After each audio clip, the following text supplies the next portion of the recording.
Welcome to EDH'in STATION, your source for Magic the Gathering gameplay. Today we have a special episode of Unloading the Cargo, and we are here on site with our sponsor, Nemesis Comics and Games.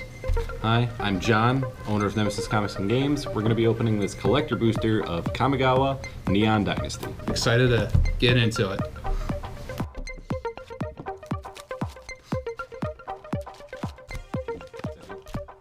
Yes. First pack, let's see what we get. We got a nice foil full art forest. Now to the rares, we got an organic extinction, a Jinju of the Midnight Sky, a tribute to Hirobi, finally an initiative iteration that flips into the Living Breakthrough. No real big hits in that one. We got the Junie of the Midnight Sky, one of the dragons in full art, but could be a lot better on that one. Is it full art or extended? Welcome to my life! All of the cards now with this set, you have both full art and extended, or borderless and extended. Borderless is an alternate art than just regular extended. Interesting. Another one of the full art planes, foil. The rares for this one, we got the Blue Channel Land in foil. This one is Odawara, the Soaring City. We got an Inquenchable Fury. One of the Invoke series, we got Invoke the Agents. The Invoke series, not as strong as most people want them to be, but they've got pretty awesome art. We actually just picked up the final sketch for Invoke the Ancients. We got a Makoka Soul Ripper, and then a foil-etched Satara Umezawa. Nice. I think this is also the Buy a Box promo, but this one's an alternate art. Again, through the commons and uncommons. Island this time. These lands are pretty sweet. Yeah, Got they look cool. A lot of people excited for those. For the rares this time, we'll start with Tribute to Hirobi.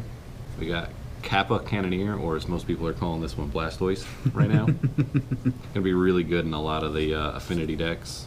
We got Biting Palm Ninja, Shigeki Junkai Visionary in the showcase art, and then the borderless Ryu Storm's Edge. A lot of the cards have been pretty sweet. Equipment stuff, this set with the mirror makes it so the legendary rule doesn't apply, and then +1/+1 to all copies of, or non-token copies. Swamp this time. Not my favorite. I like the one with the raindrops on it a little bit more than I like that one. For the rares this time, we got Greasefang.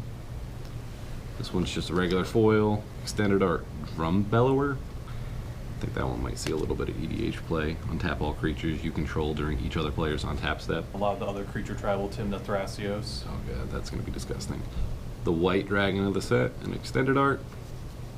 Kami of Transcendence in showcase. And then again with Biting Palm Ninja in showcase foil. I think that's the third one we've opened.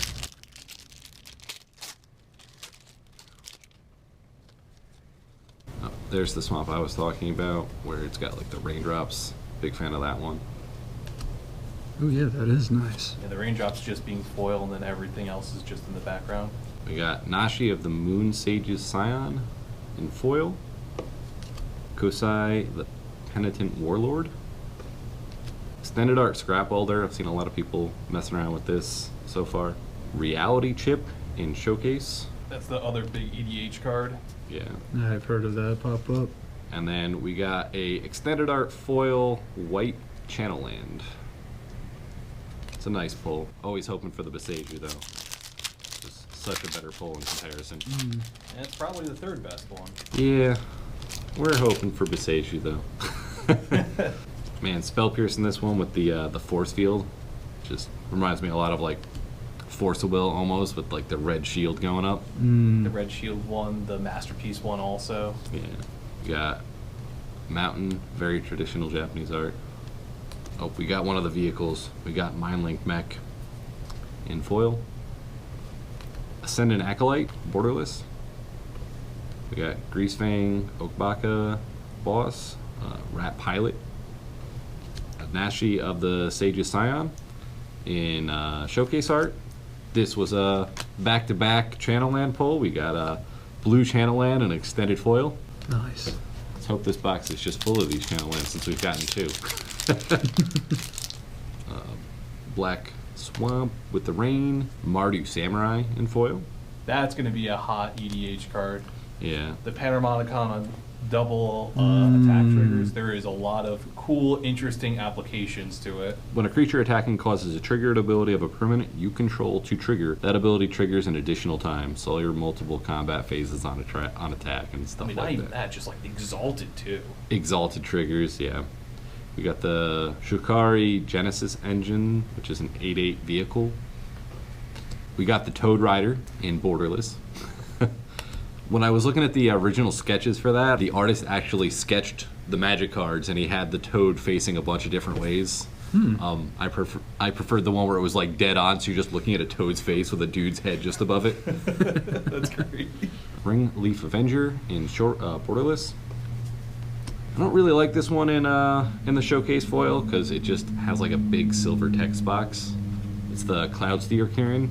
It just, I don't know, breaks up the whole card. The silver text box just screws up the art for me. I like it a lot better in non-foil. These packs, ever since they changed the pack, they've been much harder to open. We got another one of those really nice mountains. Another one of the Invoke series. We got an Invoke Despair. They're not terrible, but they're not great either. They're hard to cast. Yeah. With triple or quadruple of a single color, it's just mono decks are going to be the only ones playing. We got the Aerial Surveyor. It's a 3/4 flying vehicle, crew 2. It's not terrible. Kami of Transcendence. Red Borderless Channelland. Not terrible. Shigeki Junai Visionary in the Borderless art. There's going to be a number on a lot of vendors trying to categorize their inventory with this set with Borderless and Extended art all in the same set. I wish they did do something, at least something identifier at the bottom text box to make it. Yeah, like, I mean they're very different simple. artists, but I'm not gonna know every single artist for every single card. We gotta say a nice island in this set. You get one of the alternate art basic lands in every pack with these. It's been pretty sweet. Blue Dragon in just foil. Katsumasa, the animator. Again with the buy box promo and an alternate art. We got Satori Umezawa. Uprising, the red-white Uprising. And then, again, we just got the Borderless non-foil. We got the Borderless foil this time, too. You know, Wizards with their mishaps of just doubles in every pack, right? Yeah, that happened to me with Crimson Vow. I pulled 2 Sorens. One was foil, one wasn't. The chant Was it showcase at least?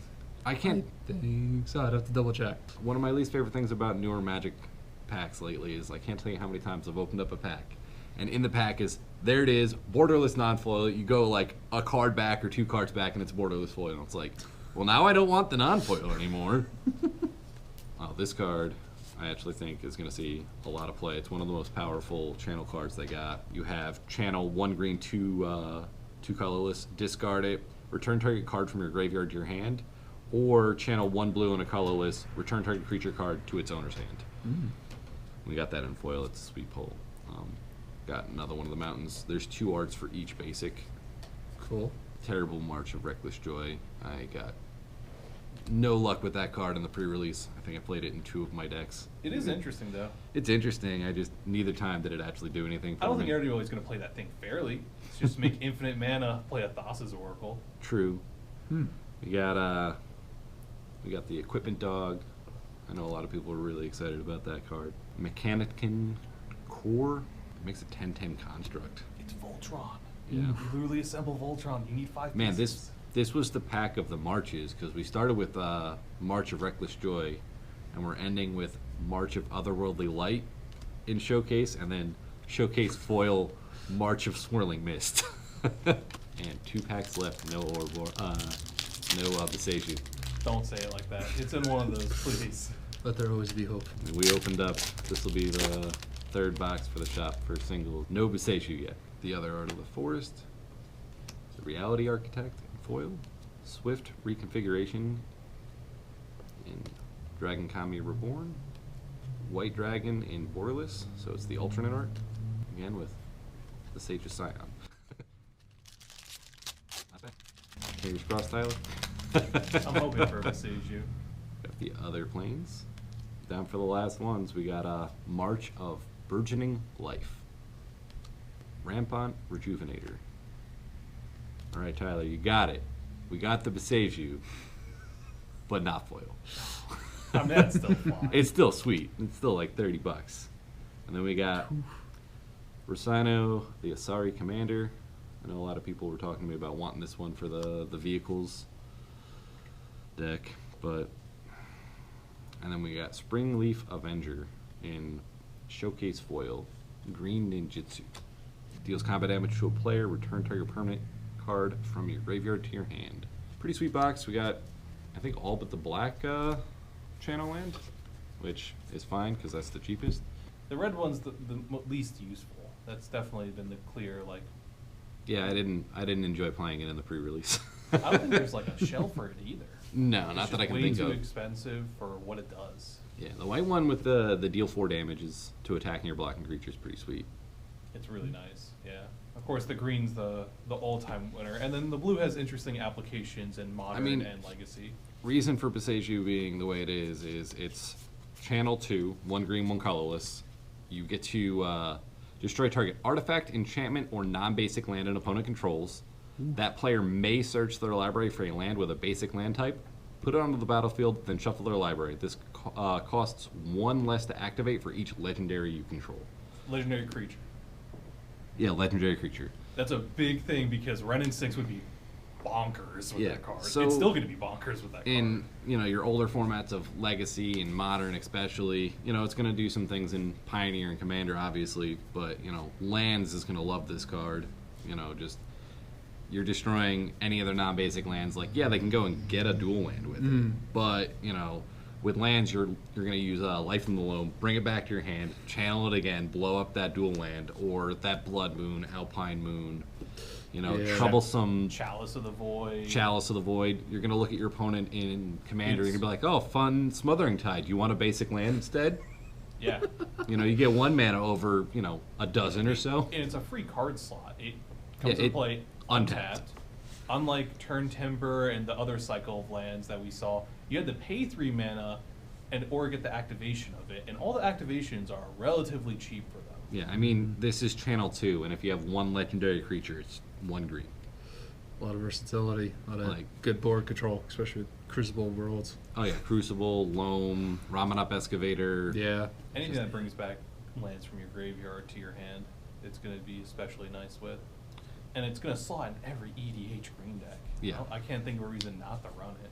Any cards you're excited from the set? Beseju, and I've heard good things like the potential for Swift Reconciliation. Yeah. It's good control, like, oh, your commander's dangerous. No, it's now an artifact. You can't do anything. It becomes a 5/5 with crew. 5. Enchant creature vehicle, 1 mana flash. Enchanted permanent is a vehicle artifact with crew 5 and loses all the other card types. So it's Starksteel Mutation 2.0. Yeah. But it's funny. It's actually in white. fun. Yeah. I already talked about the Colossal Sky Turtle. There's a lot of big hits in this set too. Yeah. The 8/8 crew 8 vehicle is pretty sweet, especially with a lot of the pilot mechanics that you have coming out in this set. Yeah, it's also a fun card with Intruder Alarm. Yeah, because it has tap 1, tap, draw 2 cards, then discard a card, create a 1/1 pilot creature token with this creature crews as though it was power 2. But with Intruder Alarm, 2 it puts plus, it right? I thought it gives it 2 greater. So it's power 3. The nice part about that with Intruder Alarm, like Tyler was saying, it untaps. Yeah, when you crew it, it starts untapping itself, and it becomes a very serious draw engine. I feel like all the dragons would be good for Dragon's deck. I like the Junji. Yeah, you got, I think we actually pulled all of them. You got Junji, you've got Kadaya. I don't even want to pronounce any of them. Yeah, looking at this set, normally when I'm looking at cards, there have been very few times where I don't want to try, what's her name? Asmodea, whatever. Asmo. The thing that you're going to have to ask a judge to figure out what you're calling your pithing needle on. Yeah. Card with like 30 character name. Well, maybe this is not has Mordecai something another. That's what we're talking about. Yes. People were talking about if you're playing a pithing needle because that's an activated ability. Do you have to call up a judge and be like, this card? I guess we only pulled the 3 dragons, but I mean, in pre-release this weekend, one of my opponents literally had the black and the white dragon, and on curve played them turn 4, turn 5. Ooh. So, even in just the 40 card format, that was really hard to deal with. Yeah, and a lot of the dragons are also nicely worded, where at least what is it, Junji? Junji's the one where when it dies, you choose one. Each opponent discards 2 cards and loses 2 life. Yeah, or put target non-dragon creature from your graveyard onto the battlefield. From a graveyard. From a graveyard. Yep. And then you lose 2 life. The only thing I see is with the using the white dragon is it has the color identity of all 5 colors because it gets Wooburg gets +5/+5 until end of turn. Yeah. So that has to be in your Dragon or your Morophon to really get away with it. But the nice thing is that a lot of Wizards of the Coast keeps on going with each opponent kind of cards. Yeah. So they actually keeping Commander in mind, at least for a lot of these. There's been a lot of really good Commander cards this last year. Yes, they have. They realized, hey, we're not going to be doing any in-store play, and they're just like, that's fine, Commander. Yep. Wasn't last year dubbed the Year of Commander? And then, they dubbed it the Year of Commander, and then it had to become the Year of Commander because they couldn't do anything else. I think we ran I ran 17 different events online with Spell Table for different Commander events. And trying to run it on Arena. Oh my God. Arena tournaments, that was a nightmare. Arena's fine as a platform, but trying to get everybody together, even on an online platform, is but rough. There's a reason Arena doesn't have voice or text chat. Yeah, that is and true. That was the instant reason we stopped running tournaments. Is I think that was some of the most salty players I've ever listened to. You would never say that to somebody face to face because you're face to face with them. At least they wouldn't say it face to face in the store. Yeah, in store. We've had really good customers where in store they wouldn't say something like that. That's good. But online, man, it was just there's screens between them, so they didn't say anything. They just said everything they wanted to say. Oof. But Commander was nice with that because on Spell Table, you have a camera set up like this, face down. Yeah. I had to have played hundreds of games over the course of the shutdown because we were able to just play box openings with this now. That's pretty awesome. Well, everything's open. We're playing in person, so that's awesome. Yeah, we had. And with awesome cards like these. We had 4, 8, 12, 16, 20 players last night playing in store. We were here super late. I think we left 11:30 last night. Yep. Oh wow. Everybody ranging from we had a couple of 10 to 15-year-olds playing with their dad and a friend, all the way up to, players in their 30s, 40s now. So wide range of players again. It's an awesome community. Always enjoy having them players around. And I think that's about it. Got a pretty good haul. Getting the Beseju finally was sweet. As I said, we've opened 3 boxes. We pulled the foils, extended art of the blue one and the white one in another box. No Besejus yet. Meanwhile, that's the card I think Tyler and I are most excited for in the set. Even though we got the foil Phyrexian Jin-Gitaxias too. Yeah, foil Phyrexian Jin-Gitaxias, that was a sweet pull. But when you look at it, it's this card has a lot of text on it, and now you can't read it. You look at an opponent who's never seen it before, and they're like, well, what does that do? Oh, let me pull up. That's a judge called Judge. Judge, my opponent's playing a card in another language, and it's made up. Good pulls in this set. A lot of really awesome, high-value stuff. A lot of really good utility stuff. And of course, Beseju was last. Best for last. Yep. Thank you for doing this, and give a big shout out to Nemesis Comics and Games. Thanks for coming out and doing it here. It's always nice having you around. Well, thanks for joining us. Careful on your departure. See you next time here at EDH'in STATION.